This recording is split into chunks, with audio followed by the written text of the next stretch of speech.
السلام علیکم ورحمۃ اللہ وبرکاتہ۔ الحمد للہ رب العالمین والعاقبۃ للمتقین والصلاة والسلام علی سید الانبیاء والمرسلین، اما بعد اعوذ باللہ من الشیطان الرجیم، بسم اللہ الرحمن الرحیم۔ اتل ما اوحی الیک من الکتاب واقم الصلاۃ ان الصلاۃ تنہی عن الفحشاء والمنکر ولذکر اللہ اکبر واللہ یعلم ما تصنعون۔ 11ویں سپارے کا 21ویں سپارے کا آغاز اللہ سبحانہ و تعالی کے اس حکم سے ہوتا ہے کہ اے نبی، جو کتاب آپ کی جانب وحی کی گئی ہے آپ اسے پڑھیے، نمازوں کو قائم کیجیے، کیونکہ نماز ہی ایسی چیز ہے جو بے حیائی سے اور ہر برائی سے روکتی ہے۔ اللہ کا ذکر بہت بڑی چیز ہے۔ آپ جو بھی کرتے ہیں اللہ سبحانہ و تعالی اس سے باخبر ہے۔ یہاں سے 21ویں پارے کا آغاز ہوتا ہے اور اللہ سبحانہ و تعالی موٹی موٹی 3 چیزیں اس آیت میں ارشاد فرما رہا ہے۔ پہلی چیز، وحی کا نزول اس لیے ہوا ہے تاکہ اس کی تلاوت کی جائے۔ یہاں پر علماء نے وحی کی 2 قسمیں بیان کی ہیں جو علمی اعتبار سے غلط ہیں۔ وہ فرماتے ہیں کہ وحی کی 2 قسمیں ہیں، ایک ہے متلو اور ایک ہے غیر متلو۔ ایک وہ ہے جس کی تلاوت کی جاتی ہے یعنی قرآن، ایک وہ ہے جس کی تلاوت نہیں کی جاتی یعنی حدیث۔ لیکن علمی اعتبار سے حدیث کو غیر متلو کہنا غلط ہے، کیونکہ حدیث کی باقاعدہ تلاوت کی جاتی ہے اور سامع اپنے شیخ پہ باقاعدہ اس کی تلاوت کرتا ہے، شاگرد اپنے استاذ پر باقاعدہ اس کی تلاوت کرتا ہے اور استاد اس کو سن کر اس کو اجازت دیتا ہے۔ لہذا حدیث متلو ہے، وحی متلو ہے حدیث بھی، اور وحی متلو ہے قرآن بھی۔ اللہ سبحانہ و تعالی یہاں فرما رہا ہے کہ ہم نے جو وحی اتاری ہے وہ اس لیے تاکہ آپ اس کو پڑھیے۔ جب آپ اس کو پڑھیں گے تو نتیجہ یہ ہوگا کہ آپ میں عمل کا شوق پیدا ہوگا، اس عمل میں شوق کی وجہ سے آپ نمازوں کے پابند بنیں گے، اور جب آپ نماز پڑھیں گے تو یہ نماز آپ کو بے حیائی سے روک دے گی، یہ نماز آپ کو برائیوں سے روک دے گی۔ جو آدمی انتہائی بے حیا ہوتا ہے، انتہائی گناہگار ہوتا ہے، اس کی سب سے بڑی علامت یہ ہے کہ وہ اپنی عبادت میں سب سے زیادہ کوتا ہوتا ہے۔ اسی لیے شریعت نے نماز کو باجماعت قائم کر کے اس کی فضیلتوں کا انبار لگایا کہ تم نماز کو جماعت کے ساتھ پڑھو۔ جس قدر نماز کا خیال کرو گے اس قدر برائیوں سے بچ جاؤ گے، اور جس قدر نماز میں سستی کرو گے اس قدر برائیوں میں تم داخل ہو جاؤ گے۔ اللہ فرماتا ہے تم نے ذکر اللہ کو عام سمجھ لیا، اللہ کا ذکر تو بہت بڑا ہے، فضیلت کے اعتبار سے بھی، رتبے کے اعتبار سے بھی، مقام کے اعتبار سے بھی، فضیلت کے اعتبار سے بھی اللہ نے اسے بہت بڑا بنایا ہے۔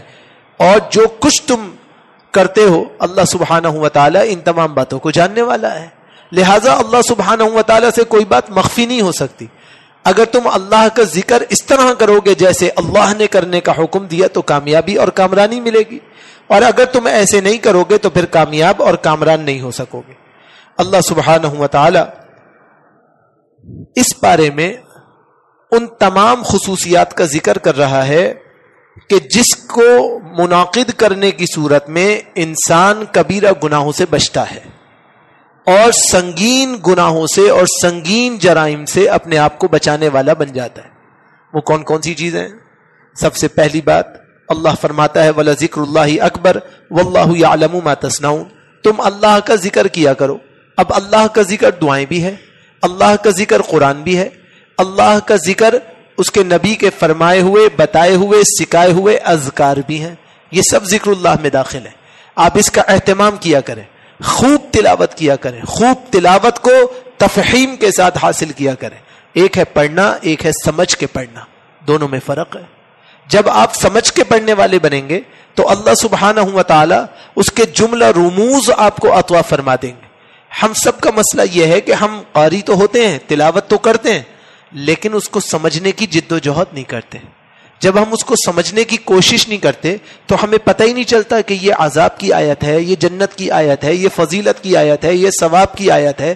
یہاں پہ اللہ غصے میں ہے, یہاں اللہ اپنی مہربانی کا اظہار فرما رہے ہیں, اس لیے ہم پڑھتے چلے جاتے ہیں. تو ہم سب کو کیا چاہیے کہ ہم جب تلاوت کریں تو اس پہ غور کریں, اس کو سمجھنے کی کوشش کریں, اس کے ترجمے کو بھی پڑھنے کی سعی حاصل کریں, اس کی تفہیم کو بھی سیکھنے کی کوشش کریں, تاکہ ہمارا یہ پڑھنا ہمیں عند اللہ مقرب کر دے اور اللہ سبحانہ و تعالی کے ہاں ہمارے درجات کو بلند کر دے.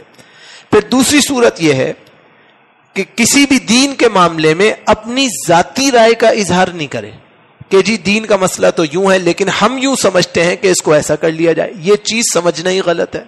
اللہ فرماتے ہیں وَقَالُوا لَوْلَا أُنزِلَ عَلَيْهِ آيَاتٌ مِّن رَّبِّهِ قُلْ إِنَّمَا الْآيَاتُ عِندَ اللَّهِ وَإِنَّمَا أَنَا نَذِيرٌ مُّبِينٌ. لوگوں نے اعتراض کیا کہ جی یہ کچھ نشانیاں اور جو معجزات ہیں یہ ان کے رب کی طرف سے کیوں نہیں اتارے گئے؟ اگر یہ نبی پر اتارے جاتے ہیں تو ہم پہ بھی اتارے جاتے, یا ہمارے لوگوں پہ بھی اتارے جاتے. یہ مخصوص پہ کیوں ہوئے؟ ہم تو نہیں مانیں گے, ہماری مرضی کے خلاف ہے, ہماری منشا کے خلاف ہے. فرمایا ایسا کچھ نہیں ہوگا. آپ فالوور ہیں, آپ تابع دار ہیں, آپ اپنی مرضی کا مطالبہ اللہ سے نہیں کر سکتے, کیونکہ آپ اللہ کے ماتحت ہیں, اللہ آپ کے ماتحت نہیں ہے. اللہ نے جو علامتیں اتاری ہیں, نشانیاں اتاری ہیں, معجزات اتارے ہیں, وہ اس لیے تاکہ آپ ان سے سبق سیکھیں اور اپنی اصلاح فرمائیں. جب آپ اپنی مرضی اور منشا کو نافذ کرنے کی کوشش کریں گے تو پھر آپ اس مقصد سے بے بہرا ہو جائیں گے جو معجزات کو اتارنے کا مقصود ہے. معجزات کو اتارنے کا مقصود کیا ہے؟ کہ انسان حیران ہو جائے اور اس کے دماغ میں نہ آئے کہ یہ ہوا کیسا ہے. یہی تو معجزہ ہے. اگر آپ کے دماغ میں آ جائے کہ کیسا ہے تو وہ معجزہ نہیں ہے. اللہ نے اپنے نبی سے شق القمر کرایا, اللہ نے اپنے نبی کو معجزہ دیا کہ 40 دن کی مسافت پر ہوتے تھے اور دشمن کے دلوں میں رعب بیٹھ جاتا تھا. یہ اللہ کا اپنے نبی کو دیا ہوا ایک بڑا معجزہ تھا جو اللہ کے نبی جناب محمد الرسول اللہ صلی اللہ علیہ وسلم کو دیا گیا. حضرات انبیاء کو ان کی قوموں کی حساب سے معجزات دیے گئے, اور یہاں رسول اللہ صلی اللہ علیہ وسلم کو ایک معجزہ کیا دیا گیا کہ آپ کو جوامع الکلم قرار دیا گیا. جوامع الکلم کیا ہے؟ کہ ڈھیر و ڈھیر باتوں کو مختصر بات میں سمو دیا کرتے تھے. یہ اللہ کی طرف سے بڑی شان تھی. پھر فرمایا کہ انسان کو چاہیے کہ اپنی آخرت کی فکر کرے. کل نفس ذائقۃ الموت ثم الینا ترجعون. انسان سب سے بڑی غلط فہمی میں یہ ہے کہ مجھے اللہ کے سامنے جا کے کوئی سوال جواب نہیں کرنا پڑے گا. یہ انسان کی سب سے بڑی غلط فہمی ہے. اللہ کہتا ہے ہر نفس کو موت کا ذائقہ چکھنا ہے, پھر وہ ہمارے پاس آئے گا. ہمارے پاس سے گیا تھا, پھر ہمارے پاس واپس آ جائے گا. اب جب ہمارے پاس آئے گا تو ہم اس کی تفتیش کریں گے, ہم اس کے نامہ اعمال کو کھولیں گے. رسول اللہ صلی اللہ علیہ وسلم فرماتے ہیں کہ سب سے ہوشیار ترین آدمی اللہ کے نبی علیہ السلام کی حدیث کے مطابق قیامت کے دن اللہ سبحانہ و تعالیٰ کے سامنے جھگڑا ڈال دے گا اور کہے گا اللہ میں نے تو کوئی گناہ نہیں کیا. اللہ کہے گا میں تو فرشتوں کو گواہ بنا کے لاتا ہوں. وہ کہے گا فرشتے تو آپ کے ہیں, میں ان پہ کیسے یقین کروں؟ اللہ کہے گا تمہارے نامہ اعمال کو پیش کرتا ہوں. وہ کہے گا اللہ یہ لکھنے والے تو آپ کے بندے ہیں, میں اس کو کیسے مانوں؟ میں نے کچھ نہیں کیا. اور اپنے دماغ میں یہ سوچ رہا ہوگا کہ میں نے اتنی ہوشیاریوں سے گناہ کیا ہے کہ کوئی گواہ نہیں ہے نعوذ باللہ اللہ کے پاس, اللہ میری پکڑ نہیں کر سکتے. اللہ سبحانہ و تعالیٰ کہیں گے بندے اگر میں گواہ لے آؤں تو مانو گے؟ کہے گا جی مانوں گا. آپ گواہ لائیے. اللہ کہے گا عینی شاہد لے آؤں تو مانو گے؟ کہے گا جی مانوں گا. اللہ کہے گا پھرو گے تو نہیں؟ کہے گا نہیں پھروں گا. اس کو یقین ہے اور وہ اپنے دل میں یہ بات کہہ رہا ہوگا کہ بھلا میرے خلاف گواہی دینے والا ہے کون؟ کوئی بھی نہیں ہے جو میرے خلاف گواہی دے سکے. اللہ سبحانہ و تعالی اس کے لیے گواہ کس کو پیش کریں گے؟ اس کی زبان کو سب سے پہلے بند کریں گے اور اس کی رانوں سے بلوائیں گے. اس کی رانے بولیں گی, اس کے ہاتھ بولیں گے, اس کے پاؤں بولیں گے. پھر اللہ تعالیٰ اس زبان کے لوتھڑے کو حکم دے گا، وہ بولے گا کہ اس نے کیا گناہ کیا اور کیا نہیں کیا. پھر اللہ سبحانہ و تعالیٰ اس کو قوت گویائی دیں گے اور کہیں گے یہ سارے اعضاء جو تیرے ہیں، تیرے ساتھ جڑے ہوئے تھے، انہوں نے تیرے خلاف گواہی دی ہے، اب تو کیا کہتا ہے؟ اس کے پاس ایک جواب ہوگا، ہائے میری بدبختی، انہوں نے مجھے مروا دیا. اللہ سبحانہ و تعالیٰ کے ہاں جا کر حساب کتاب سب کا ہونا ہے. آپ آخرت کی تیاری پہ نظر رکھیں گے تو دنیا بآسانی گزر جائے گی، اور اگر آپ آخرت پہ یقین نہیں کریں گے تو دنیا تو اچھی گزرے گی مگر آخرت سخت ہو جائے گی، جو بہت بڑی ہے، ہمیشہ کی زندگی والی ہے. ہمیں اس پہ خوب نظر رکھنی چاہیے. اور پھر دنیا کی حقیقت سمجھ لیجئے، وَمَا هَذِهِ الْحَيَاةُ الدُّنْيَا إِلَّا اللَّحْمُ وَلَعِبٌ وَإِنَّ الدَّارَ الْآخِرَةَ لَهِيَ الْحَيَوَانُ لَوْ كَانُوا يَعْلَمُونَ. فرمایا یہ دنیا کی زندگی تو ایک کھیل کود تماشے کی طرح ہے، کھیل کود میں آدمی تھکتا ہے اور پھر کھیل کود چھوڑ دیتا ہے.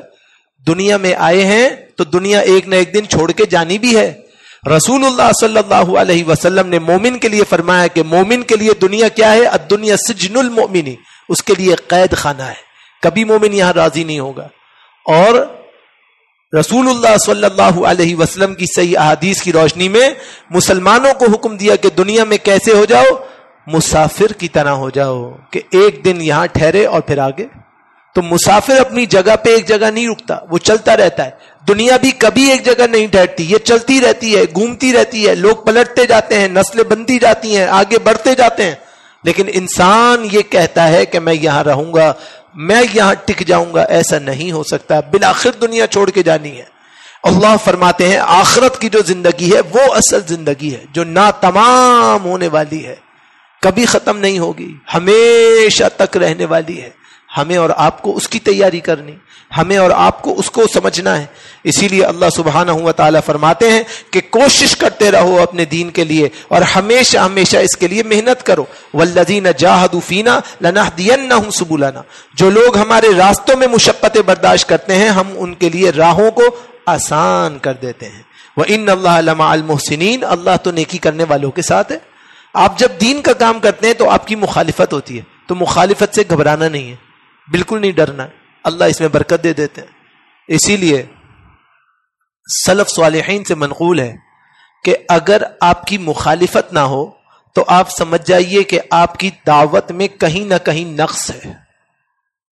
محمد بن عبد الوہاب النجدی الثقفی رحمۃ اللہ علیہ ارشاد فرماتے ہیں کہ توحید کی دعوت کا سب سے پہلا مزہ اس شخص کو ملتا ہے کہ جب وہ دعوت پیش کرتا ہے تو سامنے سے مخاصمت اور مخالفت دونوں شروع ہو جاتی. سامنے والا کبھی اس کو آرام سے قبول نہیں کرے گا، کیونکہ یہ تو دلوں پہ ضرب لگانے والی چیز ہے، خواہشات کو کچل دینے والی چیز ہے. توحید ایک ایسی چیز ہے کہ جو کوئی اس کے اوپر چلے گا اس کو اپنے نفس کی تمام خواہشات کو مارنا پڑے گا. اس کے لیے انسان بھلا کیسے تیار ہوگا؟ لہذا اپنے بھی بیگانے ہو جائیں گے، پرواہ نہ کرے، کیونکہ توحید کی برکت سے اللہ بیگانوں کو بھی اپنا بنا دیتا ہے. لیکن توحید کو نہیں چھوڑنا چاہیے. اور پھر اللہ سبحانہ و تعالی ارشاد فرماتے ہیں کہ اپنے دین کے ساتھ مخلص ہو جائے. فاقم وجہک للدین حنیفا فطرت اللہ التی فطر الناس علیہا، فرمایا کہ یکسو ہو کر اپنے دین کی طرف متوجہ ہو جاؤ اور اللہ تعالیٰ کی اس فطرت پر متوجہ ہو جاؤ جس پر اس نے لوگوں کو پیدا کیا. رسول اللہ صلی اللہ علیہ وسلم فرماتے ہیں ہر بچے کو فطرت اسلام پر پیدا کیا جاتا ہے. اس کے ماں باپ اسے یہودی بناتے ہیں، اس کے ماں باپ اسے مجوسی بناتے ہیں، اس کے ماں باپ اسے عیسائی بناتے ہیں، اس کے ماں باپ اسے مسلمان بناتے ہیں. بچہ تو فطرت اسلام پہ ہی پیدا ہوتا ہے. اب ماں باپ جیسے ہوں گے اولاد ویسی ہو جائے گی. تو کیا ہم یہ چاہتے ہیں کہ ہم اور ہمارے بچے بگڑ جائیں؟ اگر آپ ایسا نہیں چاہتے تو فطرت اسلام کی طرف پلٹیے، شریعہ کی طرف پلٹیے، قرآن و سنت کی طرف پلٹیے، قرآن و سنت کی اساسیت کی طرف پلٹیے. جیسے قرآن و سنت کہتا ہے ویسے اپنے آپ کو ڈھالیے تو کامیاب اور کامران ہوں گے. اور پھر کیا ہوگا؟ اپنے مالوں کی زکات دیجئے. وما آتیتم من ربا لیربو فی اموال الناس فلا یربو عند اللہ وما آتیتم من زکات تریدون وجہ اللہ فاولئک هم المضعفون. اللہ کہتا ہے یہ بات یاد رکھو، اگر تم سود پہ لینا دینا کرو گے، انٹرسٹ پیئنگ سسٹم کو فالو اپ کرو گے اور تم یہ سمجھو گے کہ میرا مال انکریز ہوگا، تو تمہارا مال سوائے ڈیکریز ہونے کے کب کچھ نہیں ہوگا.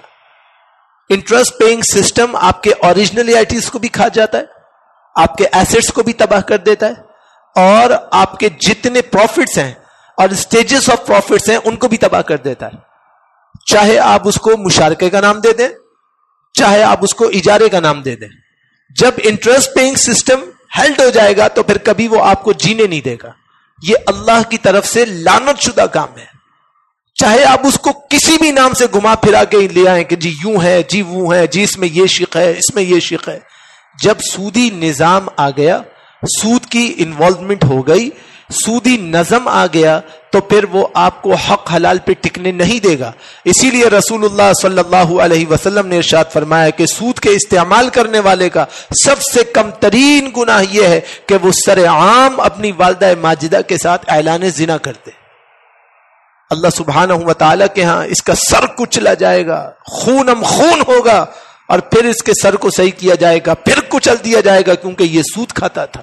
انسان سمجھتا ہے کہ میرے سود پہ پیسے بڑھیں گے, سود پہ کبھی پیسے نہیں بڑھتے. یہ آپ کے کیپٹلزم کو کھا جاتا ہے, یہ آپ کے ایسٹس کو تباہ و برباد کر دیتا ہے, مارکیٹ کو اس طرح ڈیویلیشن کا شکار کرتا ہے کہ آپ کو لگتا ہے کہ میرے پیسے بڑھ رہے ہیں, اسیسنگ پار ختم ہو جاتی ہے اور جو چیز 1 روپے کی تھی وہ 8 آنے کی رہ جاتی. یہی ہر چیز میں ہے. اگر آپ سودی نظام پہ قرضہ لیں گے تباہ ہو جائیں گے. آپ سود کے اوپر کسی چیز کو تکافل کا نام دے کے ارینج کر لیں گے تب بھی یہی مسئلہ ہوگا. آپ سودی سسٹم کے اوپر کسی بھی چیز کو ارینج کریں گے, چاہے وہ آپ کے ملک کی صورتحال ہو یا آپ کے ذاتی معیشت کی صورتحال ہو, اللہ اس میں برکت نہیں دے گا. اللہ برکت جب دے گا جب آپ اللہ کے بتائے ہوئے طریقے کے مطابق اپنے مال کو بڑھائیں گے, تو اللہ سبحانہ و تعالیٰ اس میں برکت دے دے گا. اور پھر فرمایا کہ انسان کو چاہیے کہ آلات موسیقی سے اپنے آپ کو بچائے. وَمِنَ النَّاسِ مَن يَشْتَرِي لَهْوَ الْحَدِيثِ لِيُضِلَّ عَن سَبِيلِ اللَّهِ بِغَيْرِ عِلْمٍ وَيَتَّخِذَهُ هُزُوًا أُولَٰئِكَ لَهُمْ عَذَابٌ مُّهِينٌ. اللہ کہتا ہے رسوا کن عذاب ہے ان لوگوں کے لیے جو گانے بجانے کے آلات کو خریدتے ہیں. آج کل ہمیں اچھا لگتا ہے نا کہ ایسے ساؤنڈ ٹریکس ہوں, ایسے سپیکرز ہوں, ایسے بوفرز ہوں, آواز ایسی ہو, اور ایسے ٹیناز ہوں, اور ایسے ڈرمز ہوں, اور ایسی بیسز ہوں اس کے اندر کہ بھائی واہ واہ بات کیا ہو اور کیا سے کیا نکل رہی ہو, آواز کیسی ہو اور کیسی سریلی بن رہی ہو, ایسے اس میں سسٹمیٹک ویز لگے ہوں اور ایسی ریئرلبٹی ہو کہ جس کی وجہ سے بات عجیب انداز سے بن جائے. ہم اس کو اچھا سمجھتے ہیں, شریعت اس کو اچھا نہیں سمجھتی. شریعت یہ کہتی ہے کہ جب بھی کوئی گانے بجانے کی چیز تمہاری زندگی میں رائج ہوگی, یہ تمہیں تمہاری اصل عبادت سے دور کر دے گی. اس لیے اللہ کے نبی علیہ السلام نے گانے بجانے کی چیزوں کو توڑنے کا حکم دیا, گھنٹیاں سن کے کانوں میں انگلیاں رکھنے کا حکم دیا. صحابہ اکرام نے گھنٹیاں سنی تو کانوں میں انگلیاں رکھ لی اور آلات موسیقی کو پسند نہیں کیا. آج ہم میں سے ہم سب کے گھر میں آلات موسیقی موجود ہیں, اور ہم یا تو اپنی مرضی سے لاتے ہیں یا بچوں کی مرضی سے لاتے ہیں, اور ہم کہتے ہیں کہ جی ضروری ہے, بچوں کو مزہ نہیں آتا. ہم کبھی یہ اس بات کی دعوت نہیں دیتے کہ اس کا صحیح استعمال بھی ہو سکتا ہے. اس میں تلاوت بھی تو سنی جا سکتی ہے, اس میں نشید بھی تو سنی جا سکتی ہے, اس میں کوئی قرآن و سنت کی بات بھی تو سنی جا سکتی ہے. ضروری تو نہیں کہ اس کے اندر آلات موسیقی کو لگایا جائے اور موسیقی کو سنا جائے. جب آپ اس سے اجتناب کرنے والے بنتے ہیں تو اللہ سبحانہ و تعالی آپ کے لیے برکات کو اتار دیتا ہے. اور پھر فرمایا یا بنی اقم الصلاۃ وامر بالعرف وانہی عن المنکر واصبر علی ما اصابک ان ذلک من عزم الامور. انسان کو چاہیے کہ جناب لقمان کی نصیحت کو اپنے اوپر باندھ لے. جناب لقمان نے اپنے بیٹے کو کہا بیٹے نمازوں کو قائم کرنا, اچھائیوں کا آرڈر کرنا, برائیوں سے اجتناب کرنا, اور جو کچھ تم پر آزمائشیں آئیں اس پہ صبر کرنا, واویلا نہیں کرنا, کیونکہ یہی باعظمت اور عظمت والے کام ہیں, اور انہی کی بدولت انسان کامیاب اور کامران ہوتا ہے. اور پھر فرمایا وَلَا تُسَائِرْ خَدَّكَ لِلنَّاسِ. لوگوں کے سامنے اپنے گالوں کو پھر پھر کے نہیں جانا کہ اس سے نہیں ملوں گا, اس سے نہیں ملوں گا, اس کو نہیں دیکھوں گا, اس کو نہیں دیکھوں گا. یہ شیطان بہکاتا ہے, شیطان یہ سارے کام کرواتا ہے. آپ نے اس سے بچنا ہے. وَلَا تَمْشِ فِي الْأَرْضِ مَرَاحًا, زمین پہ اکڑ کے نہیں چلنا ہے. ان اللہ لا يحب كل مختال فخور. اللہ تعالیٰ 2 قسم کے لوگوں سے نفرت کرتا ہے. ایک وہ جو تکبر کرے, کیونکہ اللہ کہتا ہے بڑائی میری عظمت ہے. دوسرا جو ناحق اپنی تعریف خود کرے, شیخی خورا بن جائے, اللہ رب العالمین اس کو بھی پسند نہیں فرماتا. اور آخری بات کیا ہے, اللہ سبحانہ و تعالی اس بات کو پسند کرتا ہے کہ آپ عملی طور پر اطاعت کی اصلی تصویر بن جائیں. واتبع ما یوحى الیک من ربک ان اللہ کان بما تعملون خبیرا، جو کچھ آپ کے جانب آپ کے رب کی طرف سے وحی کی جاتی ہے اس کی تابعداری کر لیں، اور اس بات کو اچھی طرح سمجھ لیں کہ اللہ سبحانہ و تعالی ہر عمل سے باخبر ہے۔ جب ہم شریعت کی پاسداری کرنے کی نیت کریں گے اللہ تعالی ہمیں انشاءاللہ توفیق دیں گے، اور اللہ سبحانہ و تعالی ہمارے دستے بازو بن جائیں گے، ہمیں سیدھے راستے پہ چلنے کی توفیق دے دیں گے، اور ہم اس سیدھے راستے پہ گامزن ہو جائیں گے۔ لیکن جب ہم کہیں گے کہ ہمیں سہولیات مل جائیں تو ہم سہولیات کے طالب بنیں گے، شریعت سے دور ہو جائیں گے۔ لہٰذا ہم سب کو چاہیے کہ ہم غور کریں، اپنے گریبان میں جھانکیں، ہم سب خود فیصلہ کریں۔ مومن کے لیے ایک آئینہ ہوتا ہے، اپنے اندر جھانک کے دیکھ لیں کہ مجھ میں ایمان ہے یا کمی ہے، اگر کمی ہے تو اس کو پورا کرنے کا ارادہ کر لیجئے، اور اگر پورا ہے تو انشاءاللہ اس پہ ثابت قدم ہو جائیے۔ اللہ رب العالمین سے دعا کرتے ہیں رب العالمین نے جو کچھ بیان کرنے کی توفیق دی، اللہ تعالی ہمیں اس پر عامل بننے کی توفیق نصیب فرمائے، اور قرآن کریم کا اہل بننے کی توفیق نصیب فرمائے، اور جن صفات کو اللہ نے ناپسندیدہ قرار دیا ہے ان تمام صفات سے بچ کر ہمیں شریعت کا متبع بننے کی توفیق نصیب فرمائے۔ اقول قولی ھذا استغفر اللہ لی ولکم ولسائر المسلمین۔